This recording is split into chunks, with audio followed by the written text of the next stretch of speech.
12 મહિના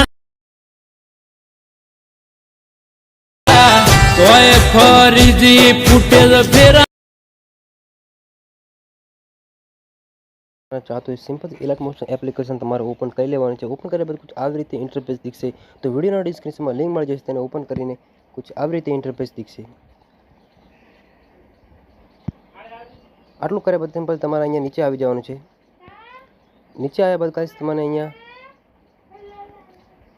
જે ફોટો દેખાઈ રહ્યા ગાઈસ તેને પર ક્લિક કરી અને સિમ્પલ તમારે અહીંયા કલર ફિલ્ડમાં જવાનું અને તમારે દરેક ફોટો અહીંયાથી ચેન્જ કરી લેવાના છે। અહીંયા ક્લિક કરી તમે કોઈ પણ અહીંયા ફોટો લગાવી શકો છો। આટલું કર્યા બાદ સિમ્પલ તમારે પાછું બેક આવી જવાનું। બેક આવ્યા બાદ સિમ્પલ તમે આવી રીતે ઇન્ટરફેસ દિખશે। તમારે બીજો ફોટો ક્લિક કરવાનો, બીજો ફોટો ક્લિક કલર ફિલ્ડમાં જવાનું, પાછું અહીંયા ક્લિક કરવાનું અને અહીંયા ફોટો લઈ લેવાનો છે। એમ કર્યા બાદ તમારે 3-4 ફોટો અહીંયા એડ કરી લેવાના છે આ ફોટોના બાજુમાં। આટલું કર્યા પછી ક્રોપ પર ક્લિક કરવાનું અને ગાઈસ તમારે અહીંયા એક્સપોર્ટ કરવાનો વિડીયો કલરમાં આવી જશે ગાઈસ।